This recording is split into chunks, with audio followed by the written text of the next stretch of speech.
The morning sun cast long shadows across the waters of Tawi-Tawi anchorage on June 13, 1944, as the pride of the Imperial Japanese Navy prepared for what would become one of the most decisive naval engagements of the Pacific War.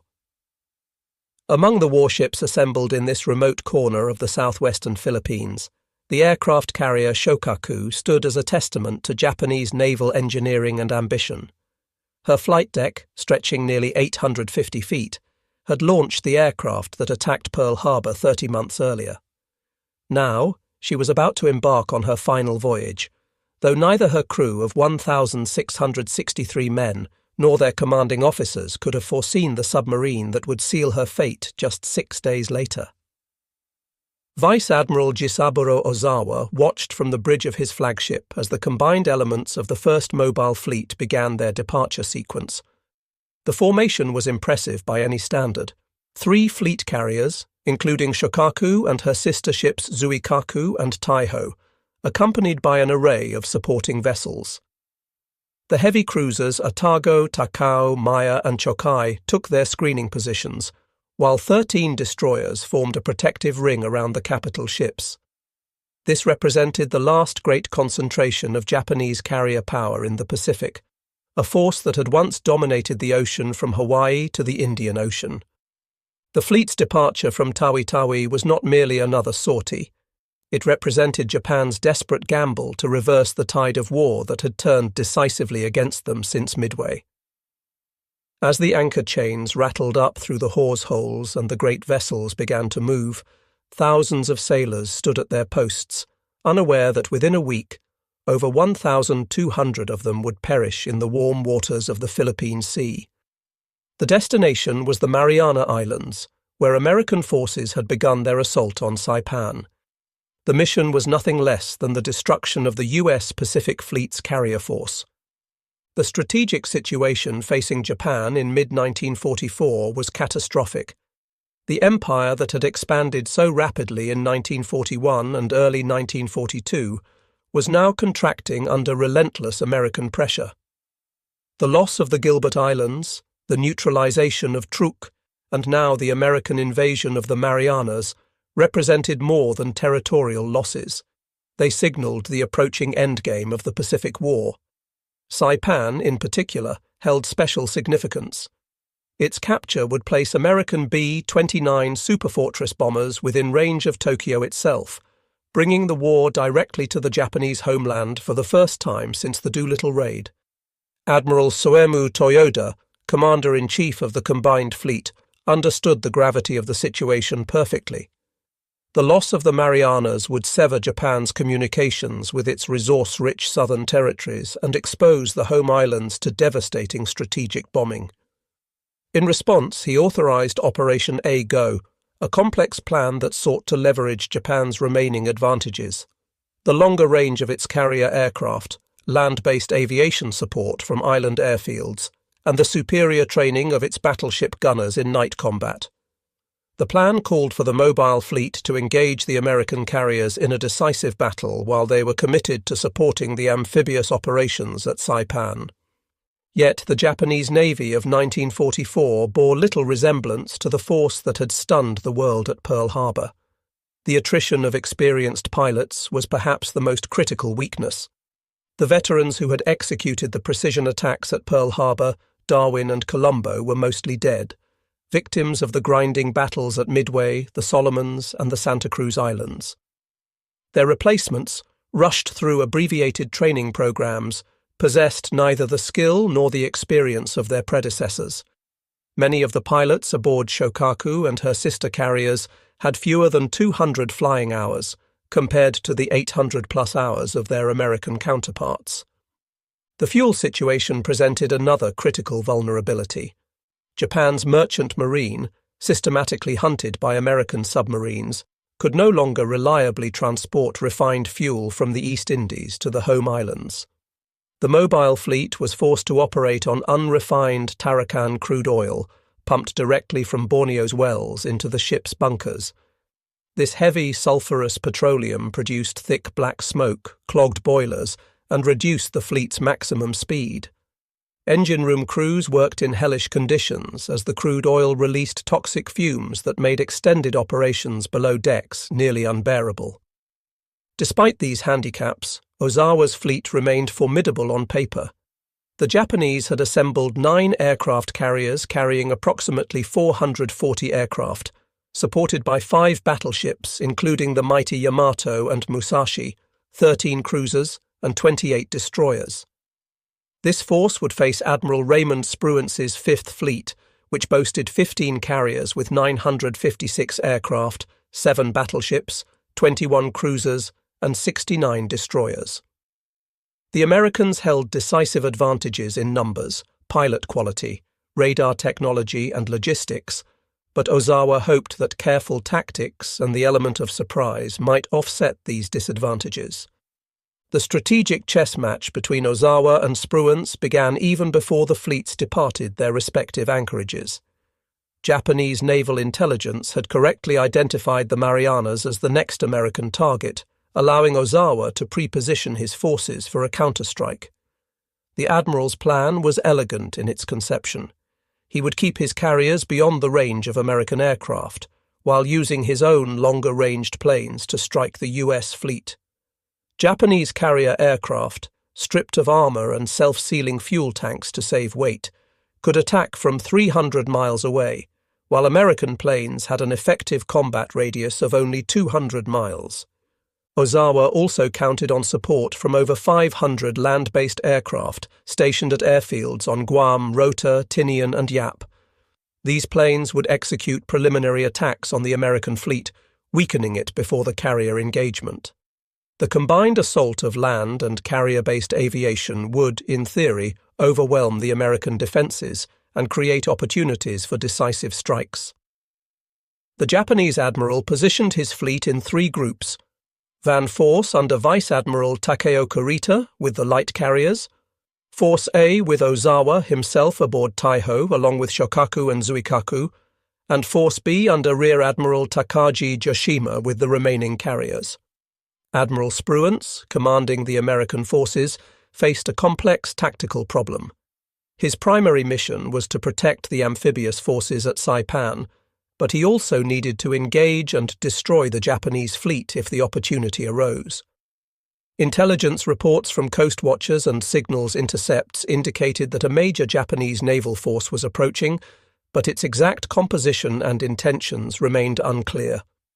Spruance positioned his Task Force 58, divided into 4 carrier groups, to the west of the Marianas, creating a barrier between the Japanese and the invasion beaches. The submarine force under Admiral Charles Lockwood played a crucial but often overlooked role in this strategic positioning. Lockwood had studied Japanese naval patterns and correctly anticipated that any relief force would pass through the Philippine Sea. He positioned his submarines in a scouting line, creating what he called the NA line, a series of patrol zones that would serve as an early warning system. 4 submarines, Albacore, Bang, Finback, and Stingray, were positioned at precise coordinates, forming a net through which the Japanese fleet would likely pass. What Lockwood didn't anticipate was that another submarine, not originally part of his carefully planned deployment, would achieve one of the most significant victories of the submarine war. USS Cavalla, on her maiden war patrol, was about to intersect with destiny. Her commanding officer, Lieutenant Commander Herman Kossler, had received orders to patrol east of the Philippines, but changing circumstances would soon place his boat directly in the path of Ozawa's advancing fleet. The USS Cavalla, SS-244, represented the pinnacle of American submarine design in 1944. Built at the Electric Boat Company's shipyard in Groton, Connecticut, she was a Gato-class fleet submarine, one of 77 boats of her class that would serve as the backbone of the U.S. submarine force throughout the war. Laid down on March 4, 1943, and launched on November 14 of the same year, Cavalla was commissioned on February 29, 1944, under the command of Lieutenant Commander Herman Kossler, a 36-year-old career naval officer from Ohio who had graduated from the Naval Academy in 1930. At 311 feet, 9 inches in length and displacing 1,526 tons on the surface, Cavalla was a formidable weapon of war. Her pressure hull, constructed of high tensile steel, could withstand depths of up to 400 feet, though her test depth was listed at 300 feet.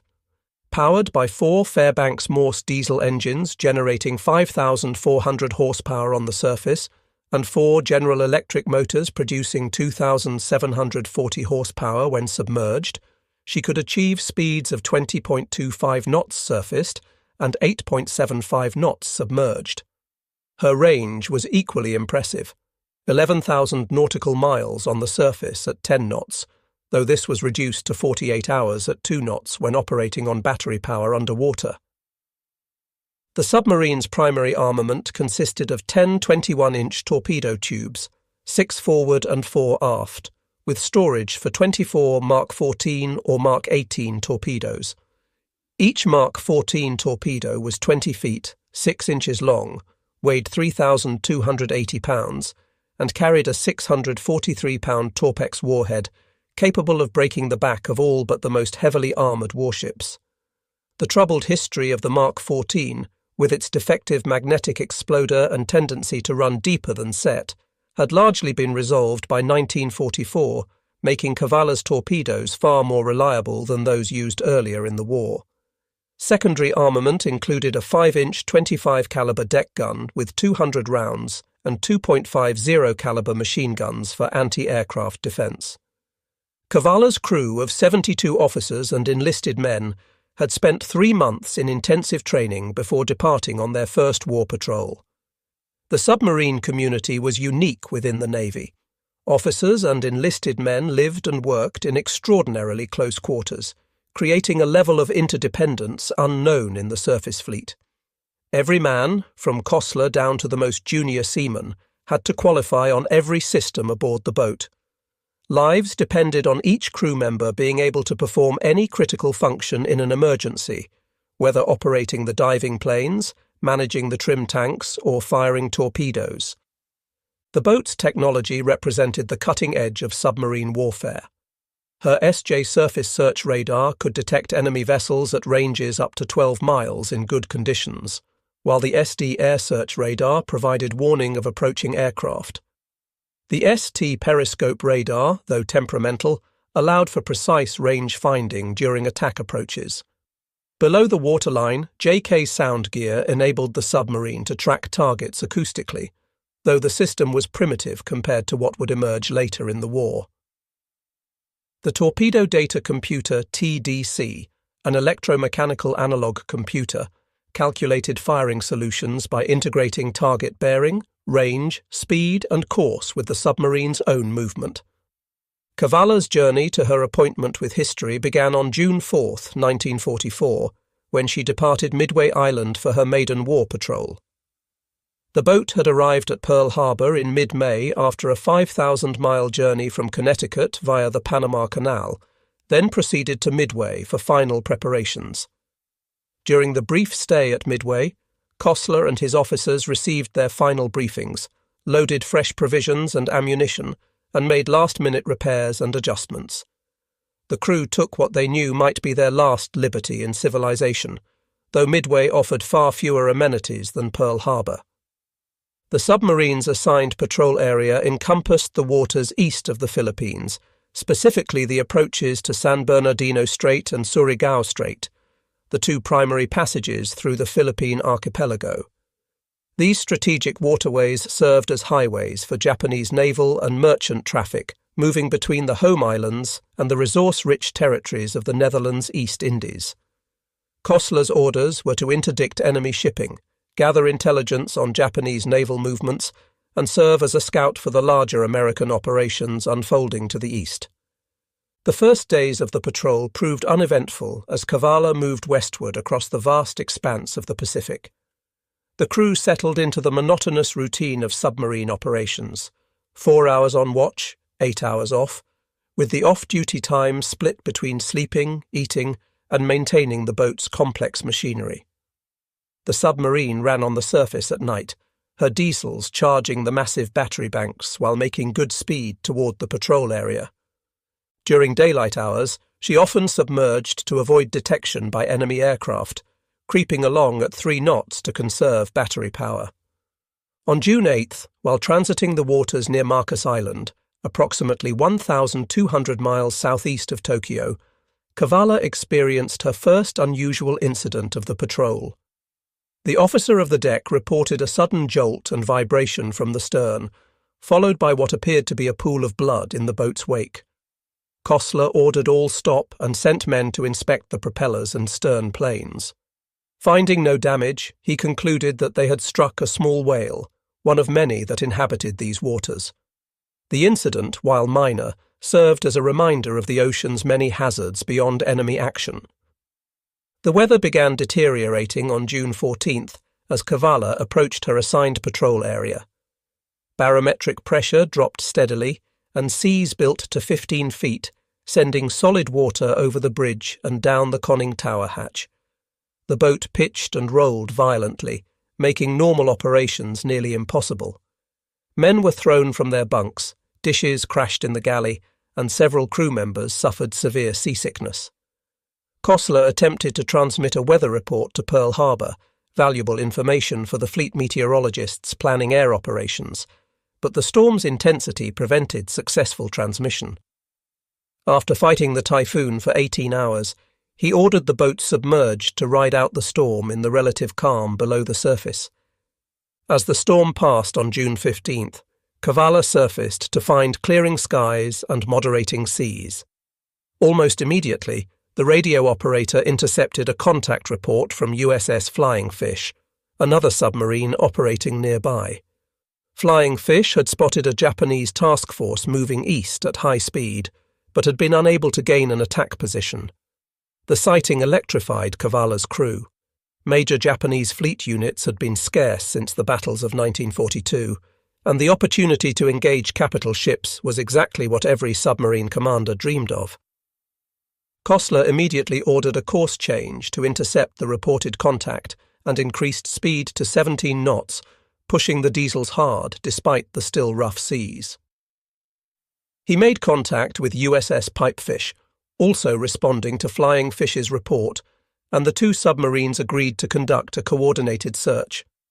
They would separate by 20 miles and sweep along the enemy's projected track, doubling their chances of making contact. Throughout the night of June 15th to 16th, lookouts strained their eyes searching for the distinctive silhouettes of Japanese warships, while the radar operator continuously swept the SJ scope for electronic contacts.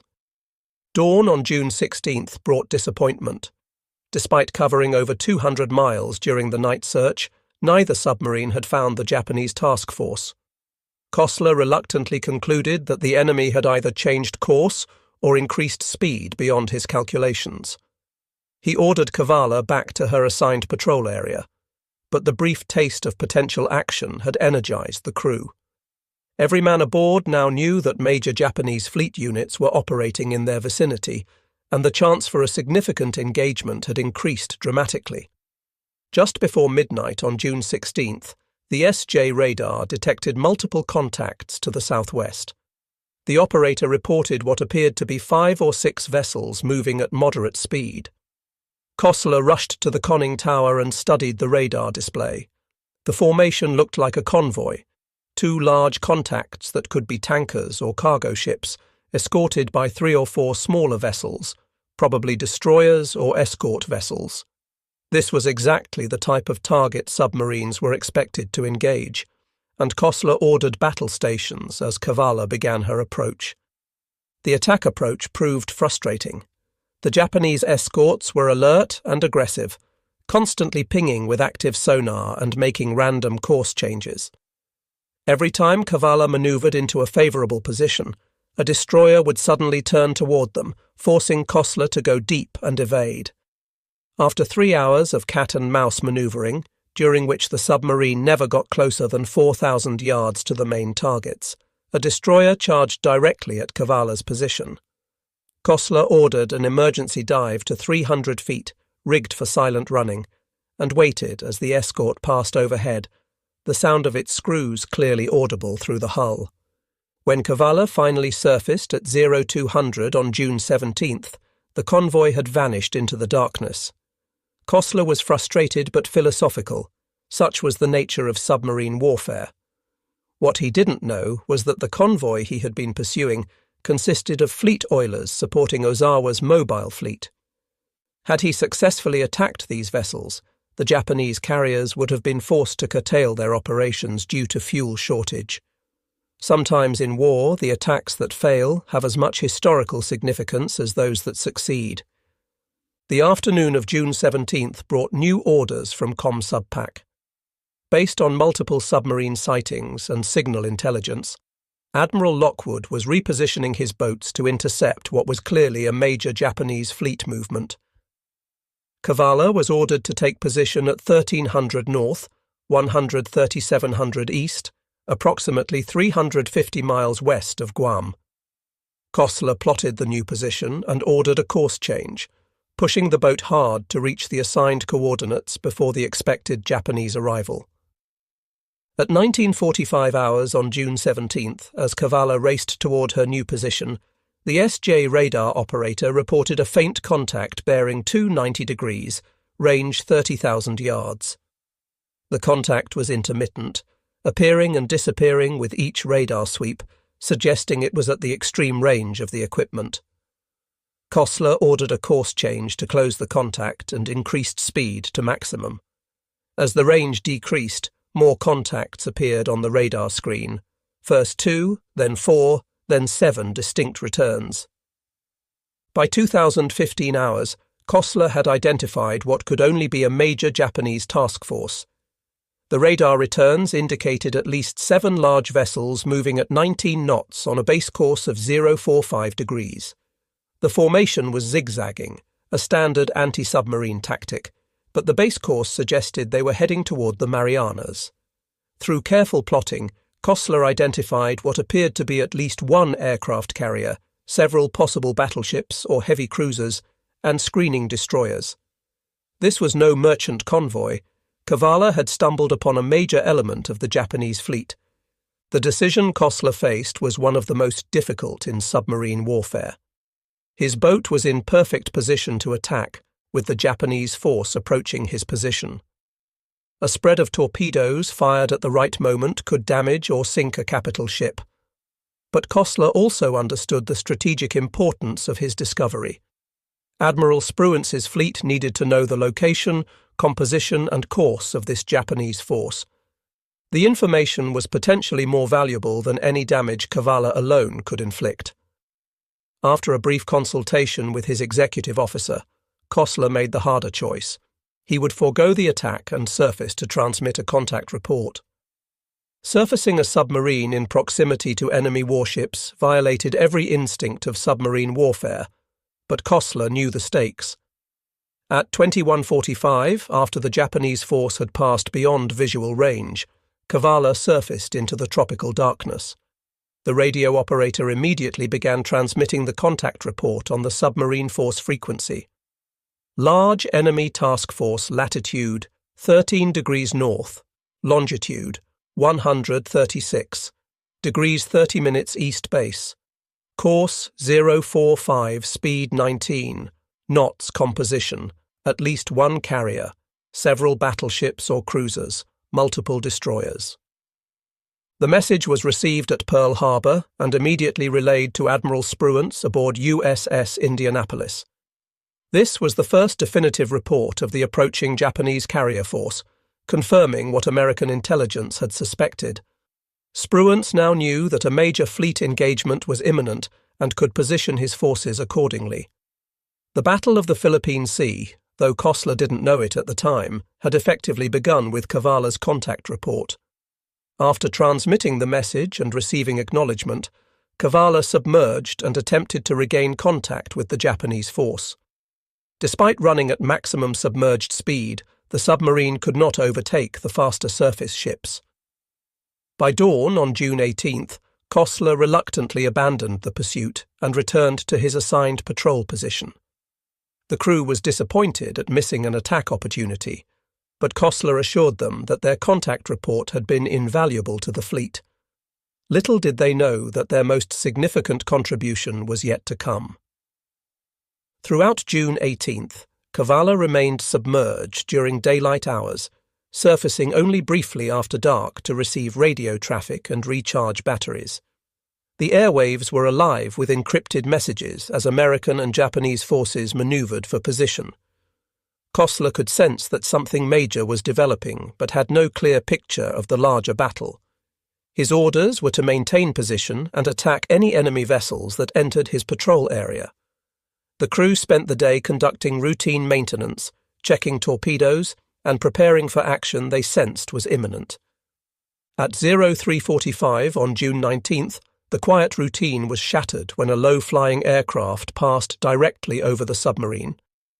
The officer of the deck barely had time to sound the diving alarm before the plane roared overhead, its engine noise drowning out all other sounds.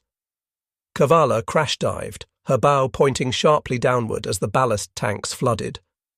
The crew waited tensely for the explosion of aerial bombs, but none came. Either the aircraft hadn't spotted them in the darkness, or it had no weapons to drop. After 30 minutes submerged, Kossler brought the boat back to periscope depth. As dawn broke on June 19, 1944, Cavalla found herself in an extraordinarily fortuitous position. Unknown to Kossler, the complex movements of the Japanese and American fleets had placed his submarine directly in the path of Ozawa's main carrier force. The Japanese admiral, believing his position still undetected, had launched his first strike wave against the American carriers at 08:30. Now, as these aircraft departed, the Japanese carriers turned into the wind to recover their combat air patrol and prepare for subsequent launches. At 10:48, Cavalla's sound operator reported high-speed screws bearing 070 degrees. Kossler raised the periscope for a brief observation and immediately ordered it lowered. On the horizon he had spotted the pagoda-style masts characteristic of Japanese warships.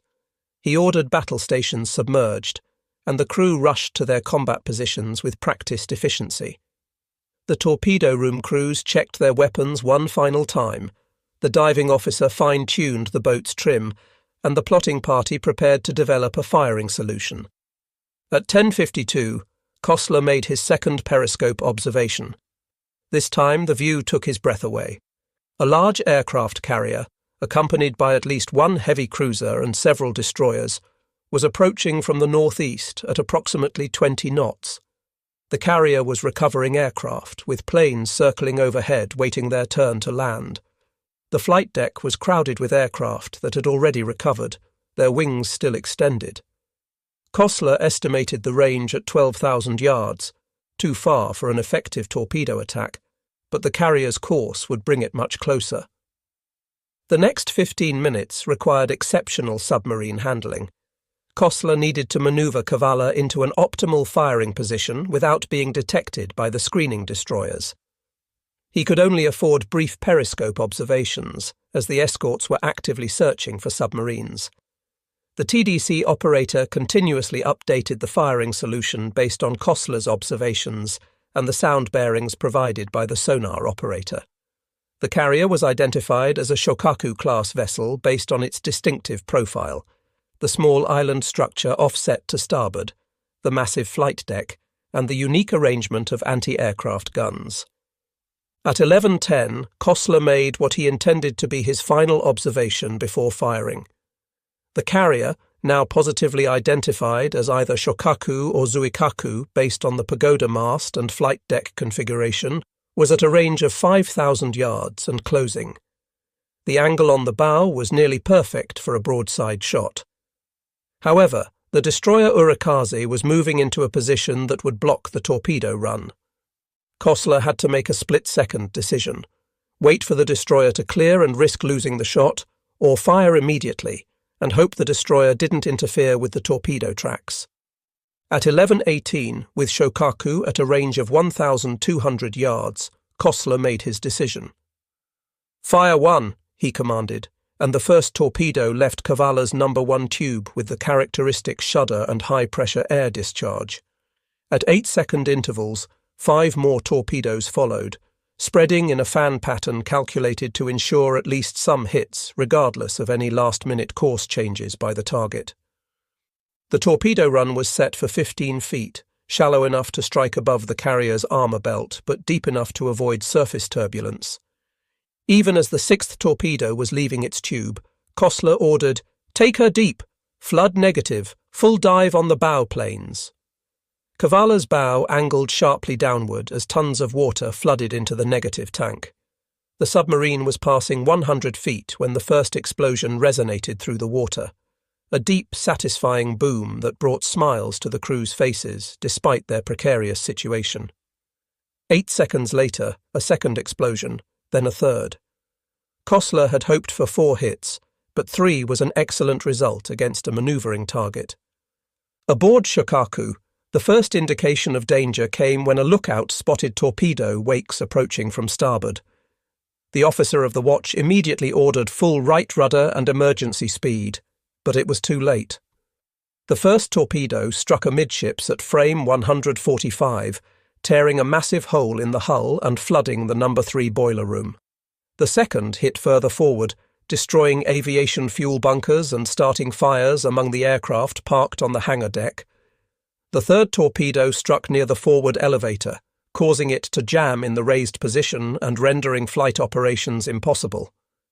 The carrier immediately took on a severe list to starboard as thousands of tons of water poured through the gaping holes in her hull.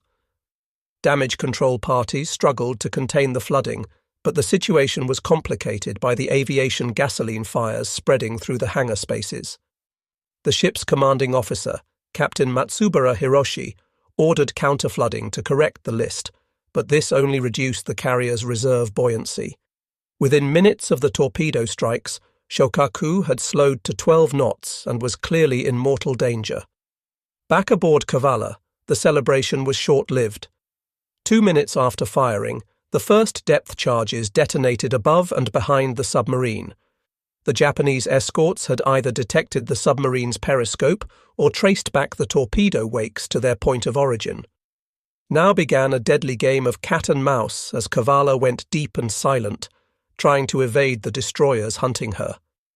The submarine passed 300 feet, approaching her test depth, as more depth charges exploded in patterns around her estimated position. The depth charge attack was methodical and relentless. The Japanese destroyers worked in coordination, one maintaining sonar contact while the other made attack runs. The charges were set to detonate at varying depths, creating a 3-dimensional kill zone that Cavalla had to somehow evade. At 11:35, a pattern of 6 charges detonated so close that cork insulation rained from the overhead, light bulbs shattered, and the submarine's hull groaned under the pressure waves. Kossler ordered silent running, shutting down all non-essential equipment to reduce noise signature. The crew removed their shoes, moving about in stocking feet to minimize sound. The air conditioning was secured, and within minutes, the temperature inside the submarine began rising toward unbearable levels. Men stood at their stations sweating profusely, breathing shallowly to conserve the increasingly stale air. In the manoeuvring room, electricians watched the battery gauges slowly decline, calculating how long they could maintain submerged operations. At 11:44, the sound operator reported a destroyer passing directly overhead. The crew could hear the rhythmic thrashing of the escort's screws growing louder, reaching a crescendo as the vessel passed over them, then gradually fading. Everyone braced for the depth charges that would surely follow, but surprisingly, none came. Either the destroyer had lost contact or was repositioning for a better attack angle. Kossler used this respite to order a course change, hoping to slip away from the search area while the destroyers regrouped. For the next 2 hours, Cavalla played a desperate game of evasion. Kossler varied the submarine's depth between 250 and 400 feet, changed course frequently but gradually, and used the temperature gradients in the water to hide from Japanese sonar. The depth charging continued sporadically, with patterns detonating at various distances. By 1300, the sound operator reported that only 1 destroyer remained in close proximity. The others had apparently returned to escort the damaged carrier. At 13:32, a series of peculiar noises began emanating from the direction of the torpedo attack. The sound operator described them as breaking up noises, the characteristic sound of a ship's hull collapsing under pressure. These continued intermittently for the next half hour, suggesting that Shokaku was suffering progressive structural failure. At 14:08, 4 tremendous explosions shook Cavalla despite the distance. These were not depth charges, but something far more powerful, likely the detonation of Shokaku's ammunition magazines or aviation fuel bunkers. As Cavalla continued her evasion, the drama aboard Shokaku reached its climax. The carrier's damage control efforts had initially shown promise, with the crew managing to contain the initial flooding and extinguish some fires. However, the structural damage was too severe. The torpedo hits had not only opened the hull to the sea, but had also damaged critical fuel lines and ventilation systems. Aviation gasoline vapours, heavier than air, accumulated in the lower compartments despite efforts to ventilate them. At approximately 1400, these vapours reached an ignition source, possibly a spark from damaged electrical equipment or hot metal from the earlier fires. The resulting explosion tore through Shokaku's interior, destroying what remained of her watertight integrity. The blast was so powerful that it lifted the armoured flight deck several feet, sending aircraft and crew members flying. Secondary explosions followed as ready ammunition for the anti-aircraft guns cooked off in the intense heat. Captain Matsubara ordered abandon ship at 14:10, but many of the crew were already trapped below decks by fire, flooding or structural collapse. The carrier's list increased rapidly to 45 degrees, making movement on deck nearly impossible. Men slid down the canting flight deck into the water, where they struggled to swim clear of the sinking ship's suction. The destroyer Urakaze and light cruiser Yahagi moved in to rescue survivors, their crews throwing lines and life rings to men in the water. At 15:01, Shokaku capsized to starboard and sank stern first. As she went down, more explosions erupted from within her hull, possibly from boilers contacting cold seawater or remaining ammunition detonating. The carrier that had launched the attack on Pearl Harbor participated in the Coral Sea battle and survived numerous engagements throughout the war, finally met her end in the depths of the Philippine Sea. Of her crew of 1,663 officers and men, 1,272 perished, including Captain Matsubara, who chose to go down with his ship.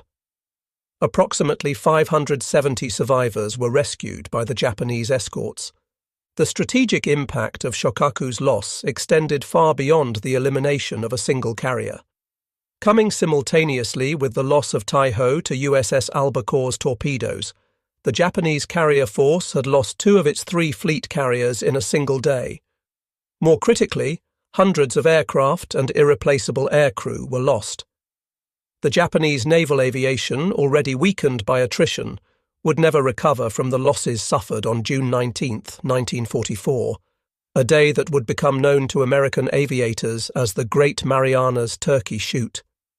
By 1500, Cavalla's battery was approaching exhaustion, and the air inside the submarine was barely breathable. Carbon dioxide levels had risen to dangerous levels, causing headaches and lethargy among the crew. Kossler made the decision to come to periscope depth despite the possibility of enemy destroyers still searching for them. To his relief, the periscope revealed empty ocean in all directions. The Japanese escorts had departed, either to rescue Shokaku survivors or to rejoin what remained of their carrier force. At 1900, after more than 7 hours submerged, Cavalla surfaced into the tropical twilight.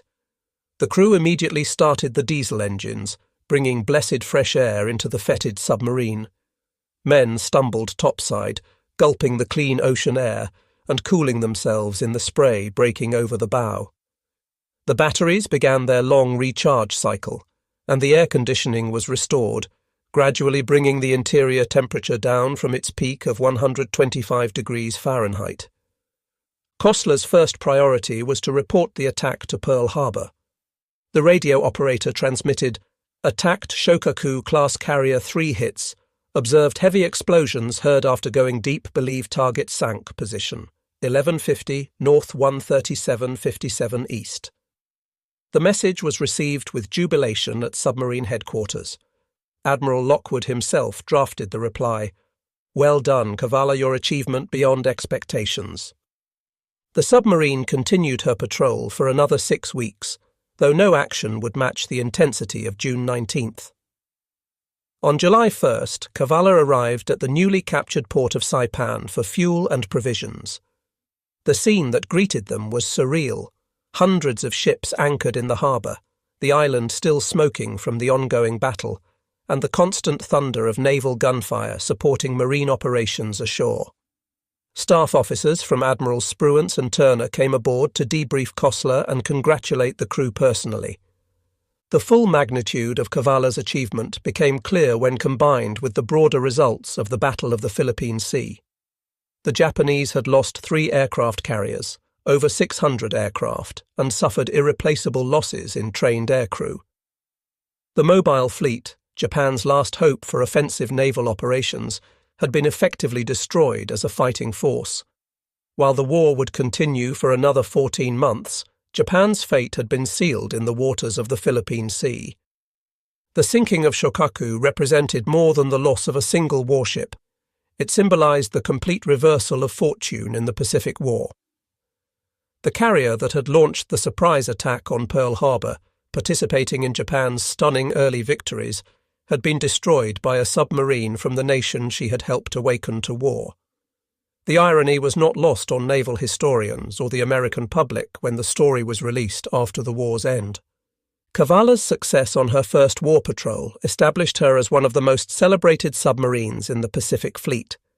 She would complete 5 more war patrols, sinking 3 additional Japanese vessels.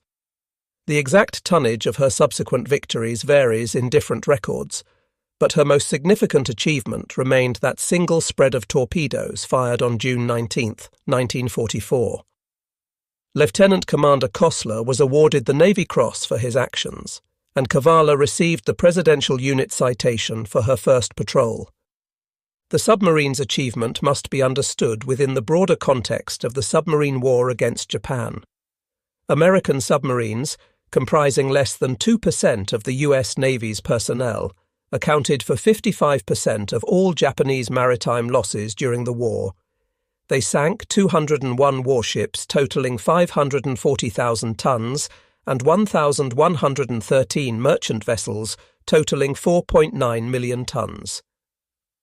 This guerre de course effectively strangled Japan's island empire, cutting off vital resources and isolating outlying garrisons. The sinking of capital ships like Shokaku grabbed headlines, but the steady attrition of Japan's merchant marine ultimately proved decisive.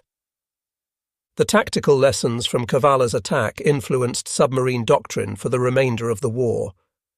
Kossler's decision to report the enemy task force before attacking demonstrated the strategic value of submarines as scouts for the fleet. His patience in achieving an optimal firing position, making only 3 periscope observations during the approach phase, became a textbook example of fire control technique. The successful evasion of the subsequent depth charge attack validated American submarine construction techniques and damage control training. Post-war analysis revealed interesting discrepancies between American and Japanese accounts of the attack. While Kossler reported 3 torpedo hits, some Japanese survivors insisted 4 torpedoes struck home.